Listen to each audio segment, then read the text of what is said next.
Hey everyone, Wideck welcoming you to Game 1 of a Best of 3 series from the Dreamhack Winter 2013 Group A Round Robin play. And this time on Derelict Watcher, we've got spawning in the top right, representing Team Mouse Sports and Spain, we have Lucifron. Even though it says barcode, I assure you that is Lucifron.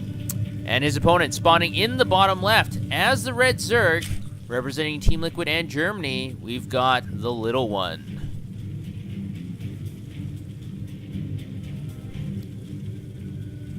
So both TLO and Lucifron are very high quality European pro players.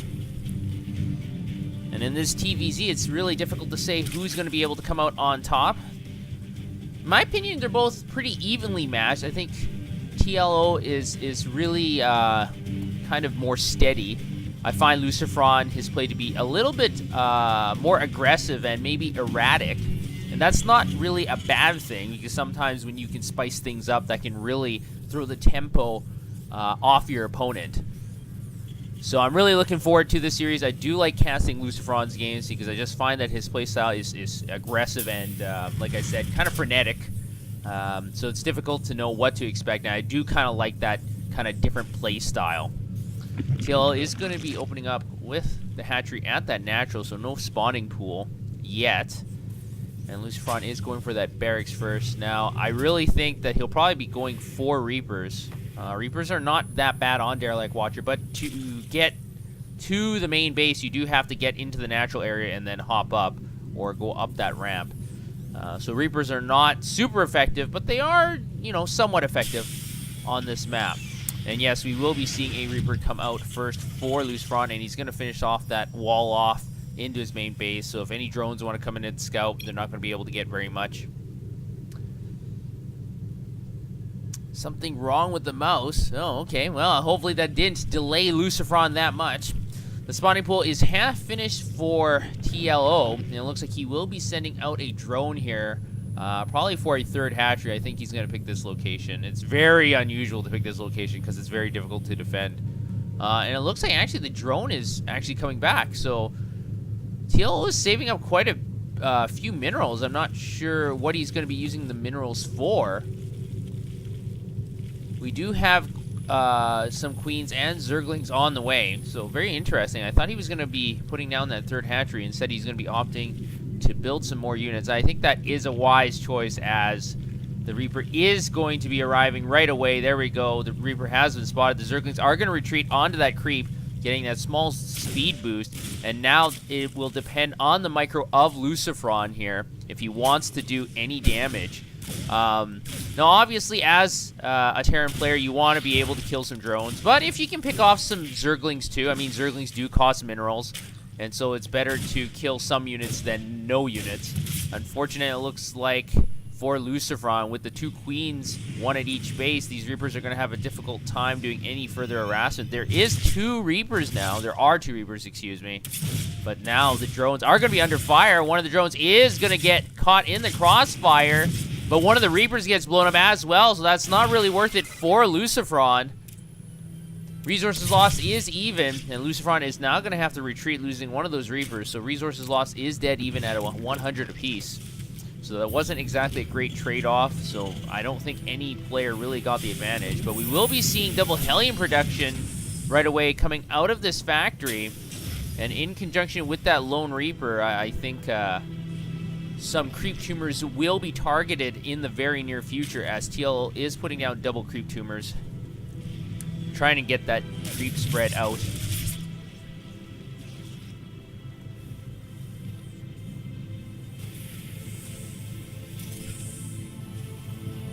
Now, I do see the tech lab on the barracks, and the starport is probably going to lift to go to the barracks to get banshees. Yes, that's exactly what's going to happen.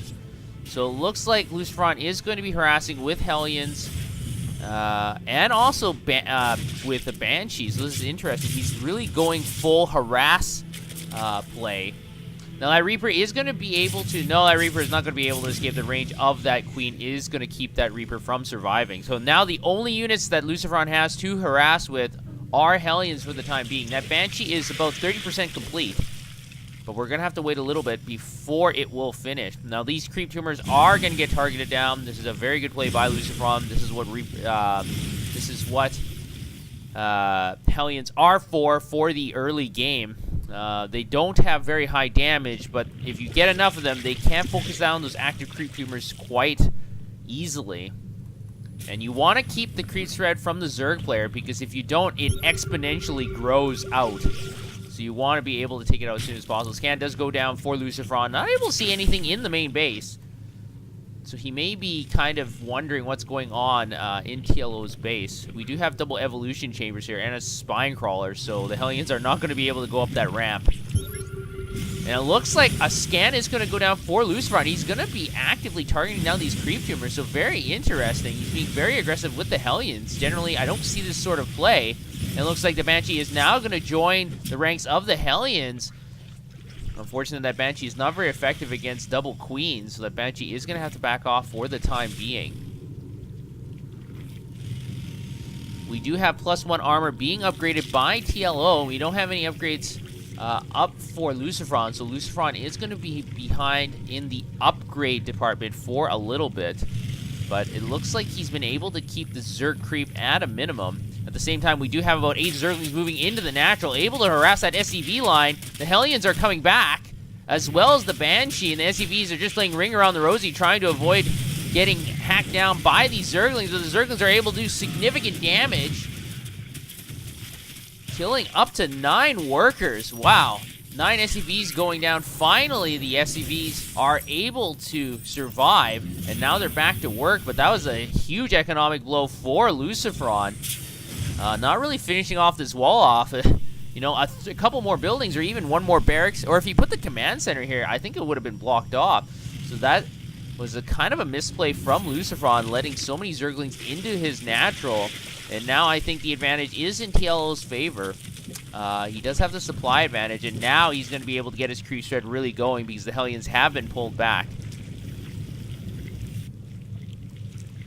And one of the other things is that Lucifron went for the Banshees. And Banshees, when you get them, your goal is obviously to destroy some drones. And the Banshees have not been able to kill that many units. And now with that Spore Crawler at that third base as well, these Banshees are now going to have to retreat again, only killing 2 more drones.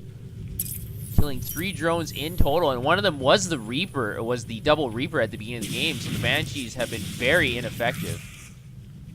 And they have not paid for themselves, and this is very unfortunate for Lucifron. So Lucifron might have to change his tactics here.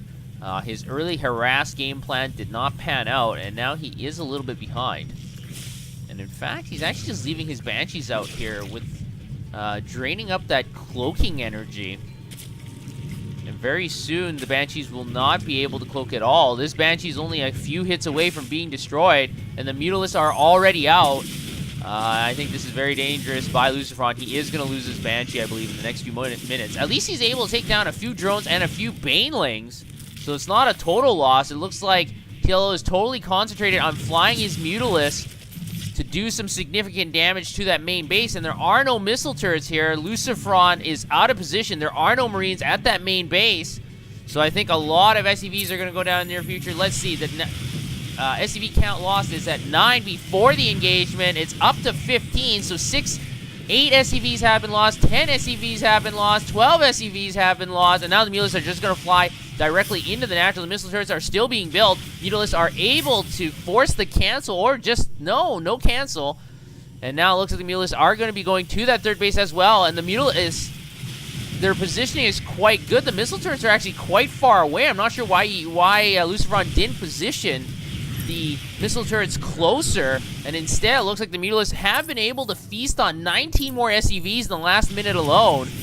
And with that lone missile turret there, it may scare away the Mutalisks at least for a little bit of time, but none of the Mutalisks have been picked off as of yet. It looks like 2 will get destroyed by these stimmed Marines, but that was a lot of lost SCVs, losing 22 in the last minute or so, and now TL has a 20 supply advantage, and he's getting his 4th base up and running very soon as well.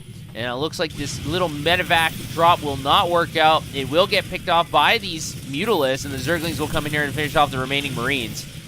So Lucifron, nothing is really working out for him. He's still got this one Banshee here, but not doing significant damage. And now it looks like Lucifron is tired of playing defensively. He is going to push forward onto the creep, focusing down on these creep tumors. Able to pick off a few, but not that much. And it looks like the Widow Mines are going to get into position, but the Zerglings are able to surround a lot of Marines. They are going to back off. Banelings don't get very good connections. And it looks like Lucifron is going to stim forward onto that Zerg creep, and it's very, very dangerous to stim onto that Zerg creep. You have to remember the Zerglings are just so fast on that Zerg creep. A lot of the Marines are in the red and the orange. The Banelings get great connections, and it looks like we're only going to have one Marine left. That Marine is going to get eaten up quite easily, and that lone medevac is going to try and boost away. Unfortunately, his afterburners do run on Mulis, are going to be able to target down. Lucifron is going to reinforce this position and scare away these Mulis with these stimming Marines. So great action in the middle of the map, but Lucifron is still down by 30 supply, and he still doesn't know about this 4th base. So Lucifron has to take down that 4th base, has to take down a base, I think. Able to take down a queen, and able to take down a few drones here. I'm not sure where those drones are going. But Lucifron's going to have to have a lot of encounters where it goes his way a lot more than what's going on right now. Now he's able to stim and clean up a lot of these active creep tumors, so that is good for Lucifron, but he's going to lose a few Marines here. The Banelings are rolling behind. The Hellions are going to be destroyed. And it looks like Lucifron is going to back off. Now he only has Marines in his composition. At the same time, +3 armor carapace is getting researched. So very interesting. No attack upgrades for TLO. And it looks like Lucifron is going to be moving to the southern quadrant of the map. He's going to knock down this debris wall first. I think he's going to try and come down here and then come up and swoop around instead of going through the middle of the map to try and surprise his opponent. Now the Mulis are going to be able to spot this army. The Mulis are going to back away. So TL knows exactly where that army is. And now with those stimming Marines coming forward with 3 spine crawlers, Marines have to be very careful here. That's a lot of spine crawlers. But the Marines are going to stim forward, keeping half that army back, trying to lure those Zerglings in. The Widow Mine does kill 4 Zerglings. And it looks like Lucifron is going to slowly move forward with his Widow Mines and Marines. The Zerglings are trying to bait some of those Widow Mine detonations. Unfortunately, if Fungal Growth does go down, catching a handful of Marines, Banelings get good connections. And that first group of Marines is dispatched quite easily. We do have 3-3 upgrades being researched currently by both players. So no upgrade advantage for either player, but Lucifron has a very small contingent of Marines here. I'm not sure why he's pushing forward, why he's being so aggressive. He really needs his reinforcements to come in here first. And now he's going to target down the Queen, and he's going to be able to lift off and pick up with his medevac, so able to kill that Queen. So not a bad play by Lucifron. He does have a lot of Widow Mines. At the same time, we do have a drop at that 3rd base.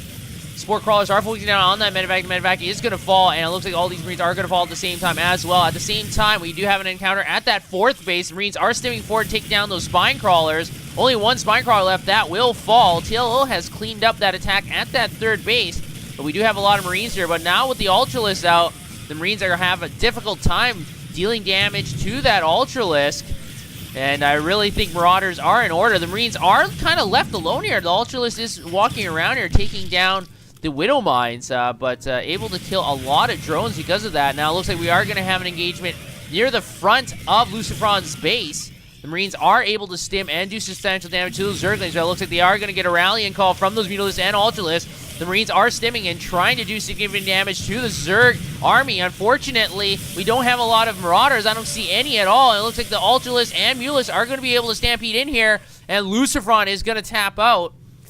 So very interesting. At the same time that was going on, we had a small drop here again, so the Marines were cleaning up quite a few drones. But I really think where the game was kind of shifted over to TLO's favor was when Lucifron opted to go for the Banshees, and he didn't use them, or he wasn't able to use them in a really effective way to harass and diminish TLO's economy. And I think that was kind of the beginning of where it was not going well for Lucifron. But hats off to both players. TLO is going to take game 1 of this best of 3. Let's head over to game 2 to see if TLO can seal the deal or if Lucifron can force a deciding game 3.